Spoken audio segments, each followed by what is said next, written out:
Right. Yeah.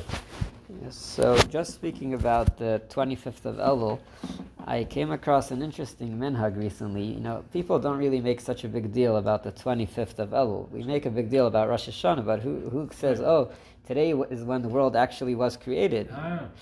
But there is a custom. Some people study every day from the 25th of Elul, the first in Bereshis, where it speaks about the 6 days of creation. Like on the 25th, they would read the section of the first day of creation and the second day, because that's actually when it happened. Not too many people do this, but there is such a minhag. Yes. So we mentioned a few things that happened in Tishrei, and one of the things we mentioned is that on Rosh Hashanah, it's a day connected to women, that Sarah, Rachel, and Chana were remembered and to have kids that they should conceive. That was the day when Hashem remembered them.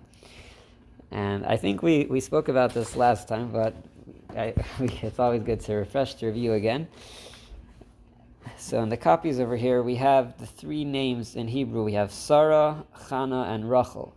And if you look at those letters, if you could you see it on the page, yes, so they all have similar letters, Sarah, Rachel, and Chana. But the letter which is different in one over the other is the three letters Shin, Nun, and Lamed. And what? We discussed this. Yes, we did. Lashon, and also connects us to the Teva. On Rosh Hashanah, we speak about remembrances. On Musaf, we mention different things, how Hashem remembered Noach, and Noach's Teva, the dimensions of it, it says in the Pasuk, this is how you should make it, Shloish meis ama, Eirech HaTeva, the length of the Teva should be 300 ama, Chamishim ama rachba, the width is 50 amas, Shloishim ama koimasan, the height is 30. So you have 350 and 30. And if you think about these three women and the letter which is special in each of them is Shin, which is 300, Nun is 50, and Lamed is 30. So we see this connection of the woman of Rosh Hashanah. We have the Teva, the Noach, and the remembrance. So that's just we mentioned last time. Now, another thing very interesting. It says here that on Rosh Hashanah, Yosef left jail. How do we know that? How do we know that Yosef left prison on the Rosh Hashanah? Oh, this is when Pharaoh. So this it says, send me the boy who knows how to interpret dreams. Yeah, that Jewish boy, that slave boy, Jewish boy who. So how do we know that was on Rosh Hashanah? It doesn't say clearly in the Torah that it was on Rosh Hashanah. So there's a commentary, Eon Yaakov. I don't know if it's brought in the English section over here, but they have it all the way in the back. And he says, we know about Yosef.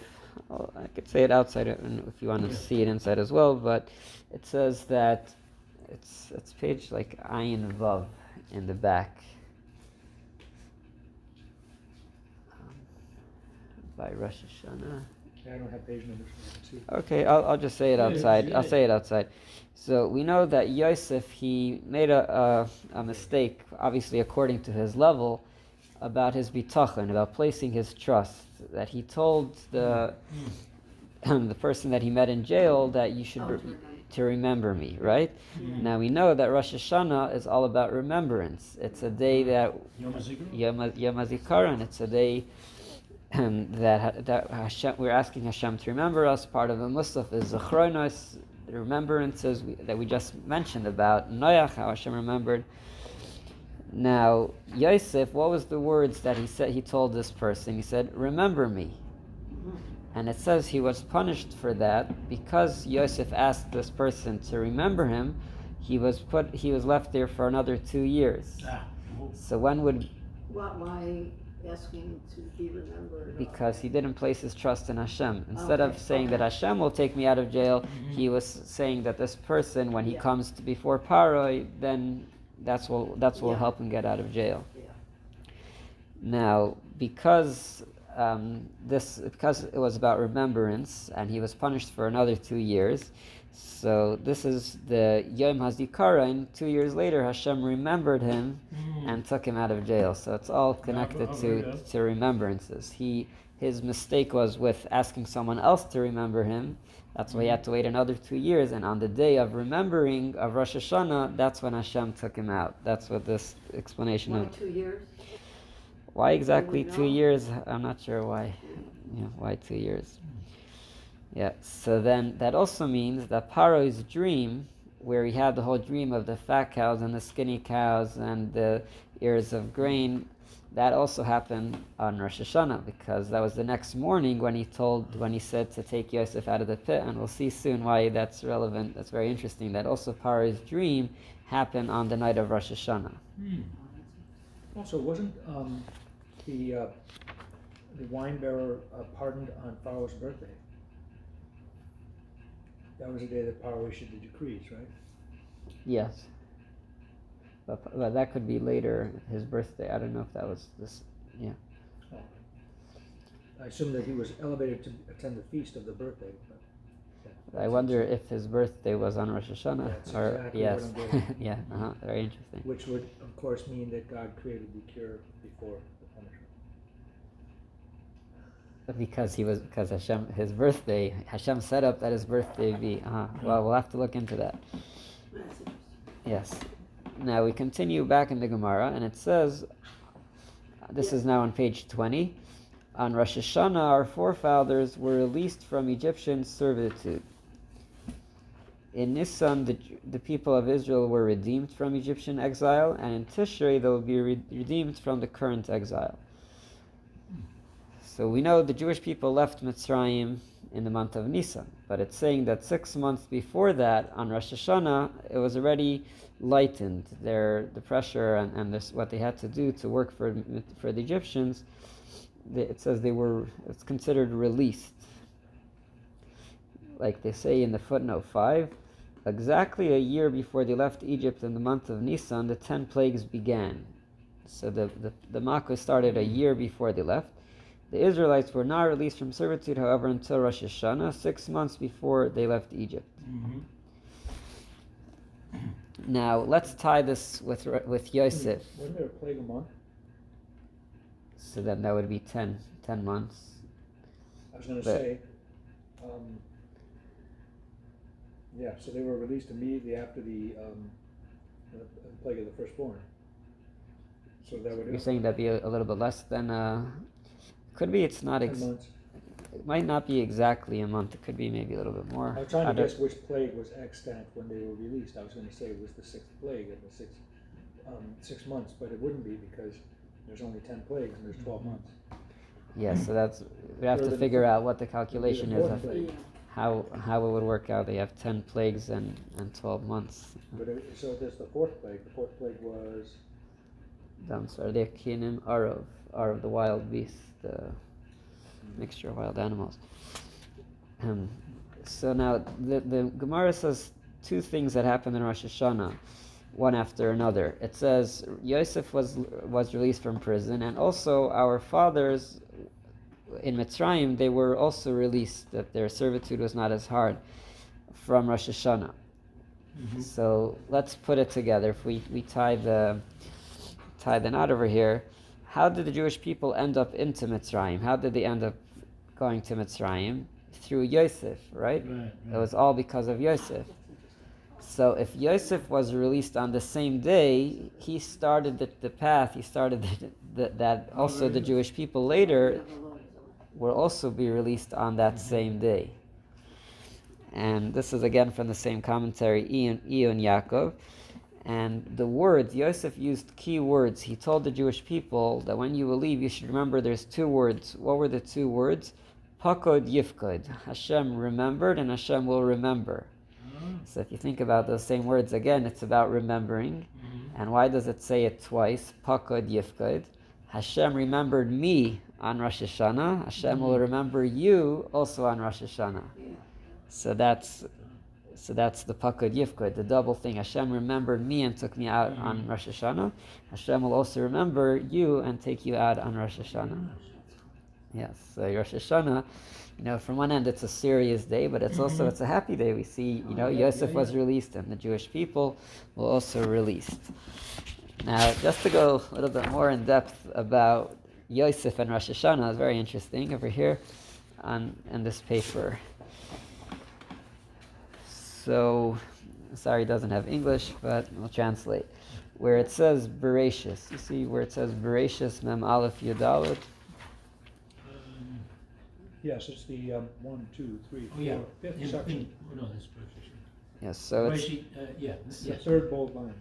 Yeah. So it says Vayishlach Paro sent Vayikras Yosef, he called Yosef, Vayiritzu Minabar, he rushed him out of the pit. Vayigalach, and he shaved, he took a haircut. Vayichalef Simlaisov, he changed his clothes. Vayavay el Parai, and he came to Parai.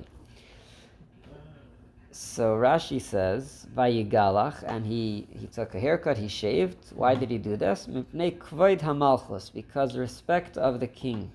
You're going in front of the king in jail, you can't really take a haircut, and you're wearing the clothes of a prisoner. So now he has to change his clothes, he has to take a haircut. It's interesting. One of the commentaries, they bring a pasuk from the Megillah where Mordechai tells Esther, he says, how could I go in front of the king wearing sackcloth, right? Yeah. He says, I need a change of clothes. So it's a similar thing here. Yosef says, I can't go to the king. They're rushing him out. It says they're rushing him out of the pit. But Yosef says, wait, I'm not going to the king right away. I need to be presentable. I need to look. Now, I presume the attendants did that to him, not that he did that, he requested it. so some commentaries say that not that he did it, it means that it was done. Yeah, it doesn't mean that he himself gave himself a haircut. That halavai relates to Haman. How? Oh, because Haman was a barber. He was covered with schmutz, and he was rushed before the king. Yeah. And he didn't have a chance. I assume they shaved him and dressed him because, he went there and was presentable enough to get the feast, but he was again rushed out of his control. So that's kind of the opposite, where the contrast, where Haman did not have the chance to. He just came all smelly and whatever, straight from schlepping Mordechai around the whole day. Now, if we think about this, when did he take this haircut? This was on Rosh Hashanah. How could you take a haircut on Rosh Hashanah? Was it the same day or was it the evening before? So the night before, Paro had a dream. It says he woke up in the morning. He was so confused. He was. So they cut. They cut. Yeah, that would imply it was under duress. So very interesting. Or saying maybe he didn't do it himself. Someone else did it. That's right. Under duress, yeah. Also, if we're thinking about it, this is way before the Torah was given. But we know. Shalom. Good timing. But you're here. That's the main thing. Yes. So we're talking about Yosef and Rosh Hashanah. We're saying. Did you have one of these sheets? Last time I was here was Rosh Hashanah. Yes, we're all about Rosh Hashanah. So we're saying that Yosef, when he left jail, it was on Rosh Hashanah, and it says in the Torah that he took a haircut when he went out of the pit before coming before Paro. And our question is, how was he able to get a haircut on Rosh Hashanah? So, Or shave. yeah, or shave. So some people say, how is he able to shave altogether? Yeah. So, yeah. So we bring here from the Chassam Sofer. And he says that Rashi is really giving us the answer to the question. So he says, Vayigalach, Vayichalef, Simlaisa, Vayavayel Parai. Rashi said, Bishvil Kvaid Hamalchus. This is because the honor of the king. Yesh Lefarish, Alpi Mashamru Beparakama de Rosh Hashanah. Based on what it says in our Gemara on Rosh Hashanah. Rosh Hashanah, Yatsa Yosef Mibeis HaSurim. That Yosef left prison on Rosh Hashanah. The Yosef Kiyam HaTorah, Yosef fulfilled the Torah ad Shalai Nitna. Even before the Torah was given, Yosef was already fulfilling the Torah. Kasher Yivor Eidakal Mirat Hashem ve'echiniach legaleach atzmai b'Yom. So how did he allow to get a haircut on Yom Tov? Lekach Pirish Rashi. That's why Rashi says b'shvil kaved amalchus shari. That if you're doing it in honor of the king, then it's allowed. What does shari mean? It's permitted. And he says this is not so simple. If you check in the Shulchan Aruch, this is according to one opinion, L'das Hashach, but there's another opinion, the Taz, which argues on him. But basically, we find even in Shulchan Aruch and Halacha that if a person needs to get a haircut, I guess, on Rosh Hashanah because he has to go to the king, you would be allowed to. So, Well, we define a king as power of life and death. yes, so it's a sakana, So it's danger. yeah, It's pikuach nefesh. Oh, that's a good It's point. So what does shari mean? What does it mean? it's permitted. Oh, yeah. So he's saying Rashi, On the halachos, shari permitted by the king. if it's for cause of kavod hamalchus, then it's shari, then it's permitted. So he's basically saying if you read the Rashi simply, okay, he just shaved because of honor of the king. But the Chassam Sofer is telling us, what is Rashi really telling us? He's explaining how he was allowed to do it.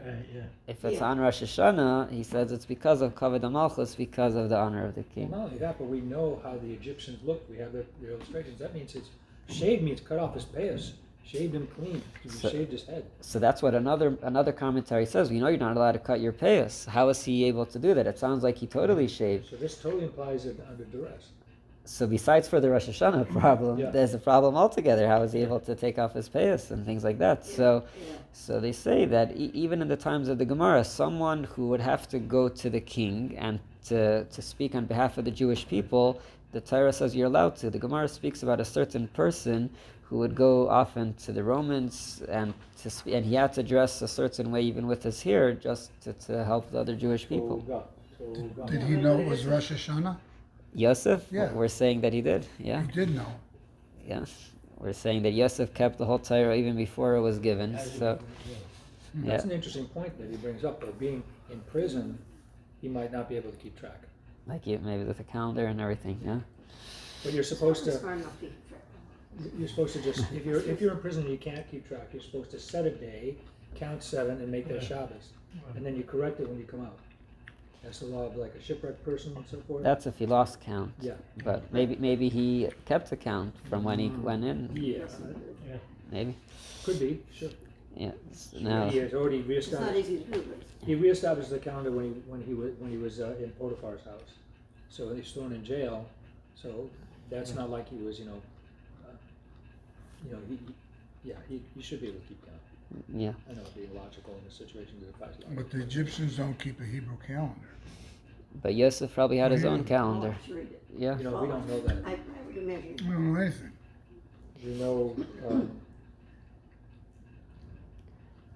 We know they're circumcised. Yeah. They did some things that all the Semitic peoples did. It even says about Yosef's meal when he invited their brothers. He said, like, prepare the meal, and the rabbi said that's like preparing the Shabbos meal. So he was even preparing for Shabbos. So, yeah, he was keeping a lot of things. Certainly, it suggests kosher. Yeah. Yeah. Now moving to a bit of gematria. So we bring the next thing. It's from Das Sakena Mibali HaTosfos. This is from the authors of the Tosfos. Vayichalif Simlaisov, the next paragraph.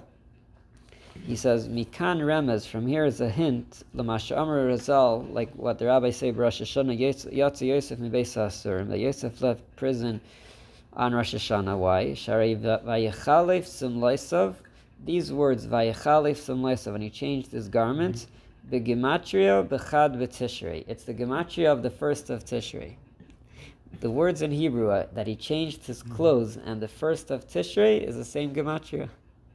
Oh, wow. So that's a hint to how we know that it happened on Rosh Hashanah. But he asked a question on his own gematria. Why? I was saying, if you want, you could add up all the numbers, but he says that it's missing 6.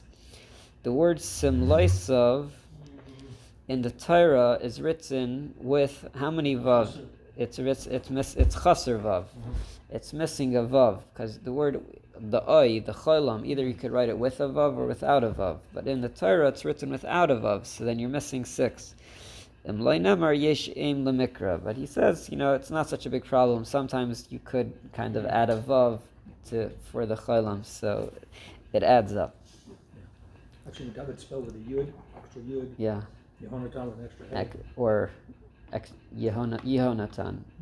And then even that, we could do it with a vav or without a vav. Yosef, I've seen. Yeah. Okay, so that's an interesting remez, interesting gematria. Now, another commentary, Igra de Kala. This connects to our Rosh Hashanah. Vayigalach vayichalif sumlaisav. We mentioned that Yosef shaved and he changed his garments. Amar Azal b'medrash. The rabbis tell us in the medrash, lachlei kavod lamalchus, that he did this in order to give honor to the king. Hual pi she'amar Azal. This we're going to connect to what it says in the Yerushalmi in the Jerusalem Talmud. Ki mi goy gadol. It says, who is as great as the Jewish people? Ein lecha umma k'umma zui. There's no nation like the Jewish people. Yedas uf yashal elikav. We know the manner of our God.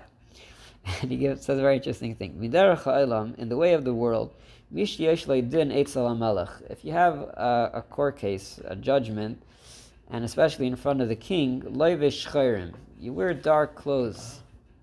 It's you're not wearing like very happy and festive, bright, beautiful clothes. It's a more solemn, very serious thing. The judge is wearing dark, you're wearing dark. I don't know. It's That's interesting. Masha Enkein Yisrael, which is not so by the Jewish people. Rosh Hashanah leifshin levanim. It says when it comes to Rosh Hashanah, we wear white. Why? B'yaydam sh'Hashem yisbarach yotzi la'er mishpatam. We know that Hashem is going to give us a good decree and a good year, so we come with the attitude with we're going to win. We're going to win this case. We're going to have a good year, and we're happy. I was thinking that the change of clothes reminds me of the priest's change of clothing with all the sacrifices. He's running back and forth. He's changing his clothes. Like on Yom Kippur? On Yom Kippur. Yeah. Oh, so that could be connected to Yom Kippur. But it says that actually before Rosh Hashanah, a person should take a haircut, and some people have a minhag to wear white. And he says, what does it mean, kavod hamalchus? What does it mean, the honor of the king? Yosef was doing it not for Pharaoh. Kavod hamalchus, the honor of Hashem, the king of all kings. Why? Because this is the halacha, that when we go in front of Hashem, when we go in front of the king on Rosh Hashanah, we're already coming with this attitude that everything is going to work out good. So Yosef says, I'm coming before Pharaoh, I'm coming out of jail. I'm not just coming, this is Rosh Hashanah, this is a day that I have to look nice, this is all connected, that it's not just kavod hamalchus, it's not just because of Pharaoh's honor, but it's because of the honor of Hashem.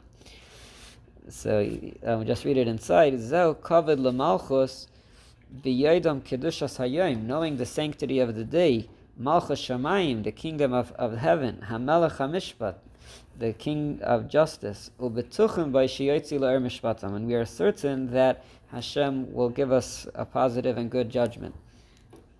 Zeu hanirtza b'Yosef. This is what Yosef intended. Shahayahadavar b'Rosh Hashanah. He knew that it was Rosh Hashanah. Vayigalach vayichalif sumleisav lachlei kavod lamalchus, and that was the deeper reason, the inner reason why Yosef shaved and changed his garments. So this is a good outlook and preparation for Rosh Hashanah, that we're coming with the positive mindset in the first place, that everything is going to work out. Yosef, how did he know what's going to happen? He comes before Pharaoh. Everyone else, the whole Mitzrayim saying to Pharaoh that what interpretations of his dream. How is Yosef expecting that you think Pharaoh is going to listen to me, like out of everyone else? No one else could figure it out, the young guy. Yosef had bitachon. Here we see, he trusted, I'm not just going to come to Pharaoh rushed out of prison. He makes himself look presentable, and he knows that it's on Rosh Hashanah, this is a good day, and that's it. Pharaoh listened to him. He was recommended, but still, how do you know that Pharaoh would accept? He wouldn't. He did. Yeah. So this all happened in Rosh Hashanah. He certainly didn't know he was recommended. He used to remind me. He said, "Remember me, Pharaoh," and then 2 years goes by. By that time, you would assume that The butler remembered him, right? and then all of a sudden, he doesn't know that Pharaoh had a dream. He doesn't know anything until all of a sudden 2 guys show up and say, "Get up." Yeah, Yeah. that's right. That's what he did. Right, but you also see like the self-dignity that Yosef had, because they were calling him like the worst titles. He said, "Oh, there's this young Jewish slave that's found in jail," and Yosef is like, "I'm not just any guy coming out of jail. I'm going to look presentable." He made himself, and he had this bitachon that it's going to work out. Yeah. Now, to take this even a step further, let's go back to the night before, to Paro's dream. So, this is where it says, the second, it's from the pasuk, Vayihi Miketz, the beginning of Parshas Miketz, it says, Miketz Shnasayim Yamim, was the end of 2 years. Upare Chaylem, Pare had a dream. V'hine Oymed al Haya'ur, and he was standing by the river, by the Nile. So this was Paro's dream. He's standing by the Nile. Now, if the next morning is the day of Rosh Hashanah and Yosef is leaving jail, so then the night before, when he's having this dream, is the night of Rosh Hashanah. So let's think about this. Why is Pare having the dream on the night of Rosh Hashanah? And how does this apply to Rosh Hashanah these days? So this is from the Tzofnas Paneach. The Tzofnas Paneach, his name is Rabbi Yosef Rosen. He was known as the Rugged Shaver Gaon. The Rugged Shaver. He was a rabbi in Dvinsk, and he had he was incredible genius. He wrote books. Wasn't it long ago, Robert Shepard, right? How many years? 100 or more? Yeah, something like that. No, because we had I had a Russian many years ago. He asked Shmuel Raskin. I think he got him with the Robert Shepard. Yeah? In Russia, right? He was in Dvinsk. Dvinsk is somewhere there, yeah. Shmuel Raskin No, down in But one of the old Russians who were here. Oh, I'm trying to remember his name. But, I think he had the honor of God being with Robert Shepard. Just to check the year. He's a famous. what was his name? Rabbi Yosef Rosen. Rosen? Yeah. There's a big family here too in Buffalo. So he was born in 1858 in Rogacho, however you say it, in Belarus, and he passed away in 1936. Yes, so It's possible. yeah, and they say like that he never really cut his hair. He looked something like this. Oh, yeah, yeah. You seen this? Someone has a picture of him, I don't know. Yeah. Oh, fascinating. I've seen him on a baseball card. It's a whole discussion if Yes, I have. He or looks like a 3-year-old baby. Or- His Torah cards. or this picture. Oh, wow, This that's- picture is more Yeah. famous. Yeah. Or this one. So Oh, yeah. either way, he was a very, very big guy and very big genius, and he would correspond and write things in very, very short, like in codes. Like he wouldn't even explain what he's talking about always. He would just say like, check this Gemara, and that Gemara, and then you would have to like put all those Gemaras together and see what he's trying to say. He wouldn't always like spell it out. He would just say, check here, check there, check there, and go figure it out. So Very interesting. the name of his book is called Tzofnas Paneach. Tzofnas Paneach is the name that Pharaoh gave Yosef. Yeah. So it all ties in, which means that Yosef is the one who interprets and reveals the codes, the things which are hidden. So it's funny, that's the name of his book, because his book is full of codes. Like to read it, it's hard to. Yeah. Yes, so this is what he said. Let's try to decode what he says on this pasuk. So he says, "B'Rosh Hashanah ha'olam nidain." He says, on Rosh Hashanah the world is judged. We know Rosh Hashanah is the day of judgment. Rosh Hashanah daf tezayin. He tells us to check the Gemara daf. Va'az have Rosh Hashanah, and he says that when Pharaoh had that dream, was Rosh Hashanah. How does he know that? Because of what we just learned, that Yosef was released on Rosh Hashanah. Now he's focusing on the fact that he was standing by the river. Shefa shel HaKadosh Baruch Hu ala teva, Hashem's influence and abundance that he gives to the nature, nikra nahar, that is called river. So he says the fact that Pharaoh was standing by the river, that it's not just, it happened to be that was his dream. Just a moment. Ruvain, like in Kagavna.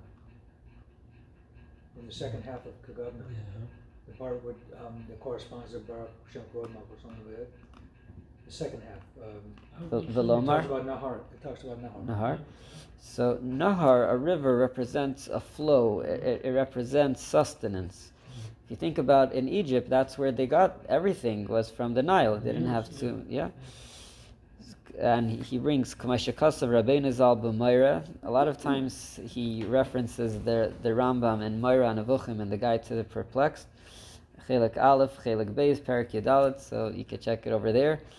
Va'ayin bahach de brachos, and he says, references now another Gemara in brachos, Daf Nazayin Amud Aleph, Gabi Nahar b'Chaloim. The Gemara says if someone sees a river in their dream, it says it's a sign of peace. Because there's a pasuk that says, I will give you Nahar Shalom, a river of peace. So river is Where does it say that? Where's the pasuk of They give a river of peace. Nahar Shalom? We say it in one of the Haftarahs. We read it recently. We'd have to check the exact source. Not Torah though, not Chumash. No, yeah. So Pharaoh, so think about it. Pharaoh is having a dream, standing on a river on the night of Rosh Hashanah. And what's in the river? Speaking about the cows, and really he was dreaming about the sustenance of Egypt, which means Hashem was deciding on Rosh Hashanah whether there's going to be food or not for the whole land of Egypt. Who gets to see this? Pharaoh. Pharaoh is the king of Egypt, and Hashem is showing him, I'm judging you and the whole land of Egypt, what they're going to have for the next 7 years. And Yosef was interpreting him, explaining to him the judgment of Hashem. Isn't that interesting? So he's saying that that's what happened on the night before. But now, Rogachover is a genius, and he connects it to something that you would never think of. Umikan remez mashanohochel in Rosh Hashanah. This is why we do Tashlich. He says, this is why we go to the river on Rosh Hashanah. Why? What's the source? What's the remez? Pharaoh's dream standing by the river, being judged for the sustenance of the year. This is a hint to what we do, our Tashlich on Rosh Hashanah. Saying, yeah. No, go ahead. He's saying that Pharaoh's dream on the river, where river represents the food and the sustenance and Hashem's judgment for the year, and that is the hint, that is kind of a source from the Torah for the minhag, the custom that we go to Tashlich on Rosh Hashanah. Tashlich is we go to a river, and river is again represents Hashem's flow and Hashem's sustenance for the year. And we see Pharaoh was standing by the Yair. Pharaoh was doing Tashlich. So that's where... But interestingly enough, we don't pray for livelihood or sustenance during Tashlich. There is a Yehi Ratzain. In the Yehi Ratzain, we ask for a lot of things. We ask for life. We ask for a lot of blessings in the Yehi Ratzain. That's true. Yeah. It's an addition, but not everybody does it, but it's there. Yeah. But now the problem is like this. It's not central. Yeah, so this is a very interesting idea. I'm saying you don't find this in too many commentaries that the source of our Tashlich comes from Pharaoh's dream. But this is what he says. This is the Rogachover. But now he has a problem. Why don't we do Tashlich the night of Rosh Hashanah then? Because it's dark. You won't see the water. But Pharaoh, when was he dreaming? Pharaoh was dreaming the night of Rosh Hashanah. But he was safe in his bed. It was only a dream. But he takes it seriously. He says, if we're learning, if the remez, if the hint for this is from Pharaoh's dream, so how come we do it during the day? Do you know of anyone that does Tashlich by night? No. So he asks this question, why don't, if the source is from Pharaoh's dream. So drink a lot of water the afternoon of Rosh Hashanah, and all night you'll dream of rushing water. And you have a prosperous New Year. So he says like this. Okay. So now he asks this question, Mishum da'afza belil Rosh Hashanah. Even though this happened on the night of Rosh Hashanah, K'mavor Kreisos v'Hairis, and he references another two Gemaras. And this is actually referring to the different simanim, the different things that we eat on the night of Rosh Hashanah, the apple and the... honey. Yeah, so that we actually do during the night. So why don't we do Tashlich also by night, So he says, Mikol Makayim Tzrichin Lahamtin Al Kiddush based in Rosh Chodesh. So he says, Rosh Hashanah is also Rosh Chodesh. It's also the new month. It's the beginning of the year, but it's also the beginning of the month. Now, one of the laws of sanctifying the new moon is that it's done by day. Saying, establishing and saying that this is the day of Rosh Chodesh happens only by day. So he says that for Jewish people, because this is the law in the Torah, that when is it considered Rosh Chodesh, it's mainly by day, And it actually applies to halacha. If someone forgets Yala v'Yavai during the night of Rosh Hashanah, of Rosh Chodesh, he doesn't have to say it again. If someone forgot Yala v'Yavai in davening on in Ma'ariv, he doesn't have to say it again. Why? He doesn't repeat on Shabbos. Only what? He doesn't repeat it on Shabbos. Yeah, and he doesn't have to repeat it again then. So if someone, during the day, if someone forgot Yala v'Yavai in davening, he has to say Shemona Esrei again. But by night, the night of Rosh Chodesh, the first night, he does not have to. Suffolk? Why? Because Yeah. because the day is only, it's established only by the day, by daytime. So, like Is that also true for Ritzay on Shabbos? Shabbos is already sanctified even without us doing something. So that's the difference between like Shabbos and Yom Tov and Rosh Chodesh. Shabbos, it's from creation. It's already like that. The night of Shabbos is Shabbos, but Rosh Hashanah sanctify. is our interaction, It's- our responsibility. In general, Kiddush HaChodesh, sanctifying the moon, the way it was done, the witnesses came, and then they came to Beis Din, and Beis Din had to say, this day is sanctified, and they would only do that by day. That's our first tikkun olam. What? That's our first tikkun olam. Yes, what That's our we're first at. obligation to be a partner with God. Mhm. So he says, that is the reason why we only do it. He says, that's why we only do it during the day of Rosh Hashanah. Why? Because we have to wait for the daytime for it really to be Rosh Chodesh, to really be decided. Masha Enkein etzem hateva, but he says for the nature of the world, ein tzarich lazeh kiddush beis din. Parai ben Noach. Parai wasn't Jewish. Parai doesn't have to wait for Rosh Chodesh. Parai doesn't have to wait for the day. So Parai could have Tashlich the night already. But us, Jewish people, we have to wait for the daytime for it actually to be sanctified as Rosh Chodesh. So he says we take the idea from Parai, but we apply it as Jewish people. So for Parai, it's interesting, based on this, for the non-Jewish people, their judgment starts earlier than us, in a way. The night of Rosh Hashanah, everything was decided already for Parai and for his whole land. For the Jewish people, we have to, there's a whole process of the day of Rosh Hashanah, and it has more effect during the day. That gives us more chance to influence God's decision. Yeah? With the Goyim, it comes on unawares. It comes what?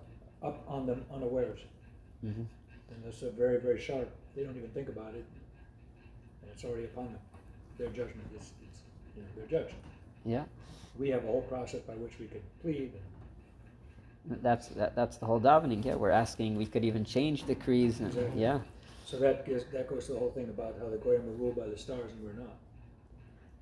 We are only not ruled by the stars when we choose not to be. Mm-hmm.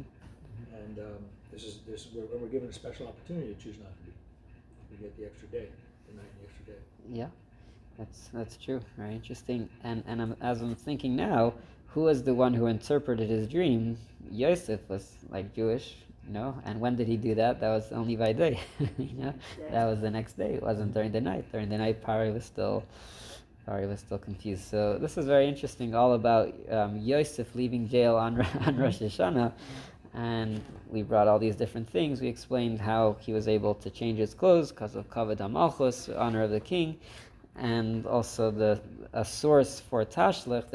Of the many reasons for Tashlich, this is one of the reasons where we think about Pari's dream when he was by the Nile. By the way, speaking of not being ruled by the stars, Yosef came along and interpreted Pharaoh's dream, and the dream almost fully came true.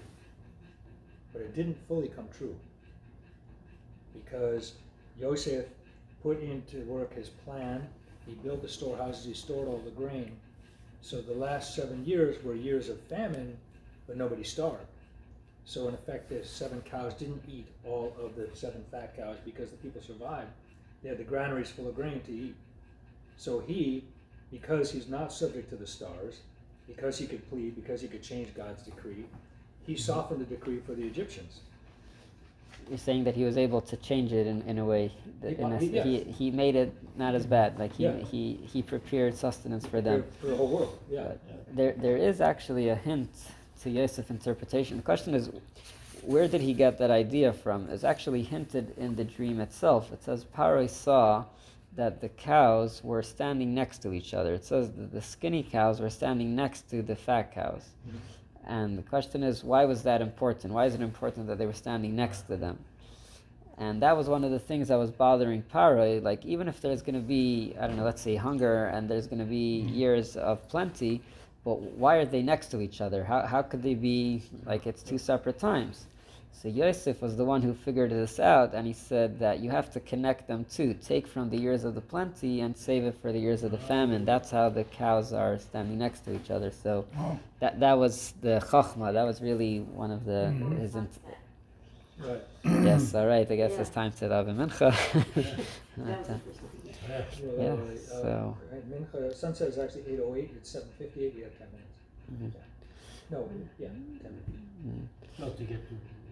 Yeah, but probably maybe we'll take a pause over here. But then again, we think about Yosef. Yosef provided sustenance for all the Jewish for the Jewish people and for the whole land of Egypt, and that's again what Rosh Hashanah is about. You know, Hashem providing sustenance for us, and it went through Yosef. In my opinion, we don't have to break here, it's a 5-minute drive from here to there, and it's 2 minutes to 8, and 8:08 is 10 minutes away, so we have 5 more minutes.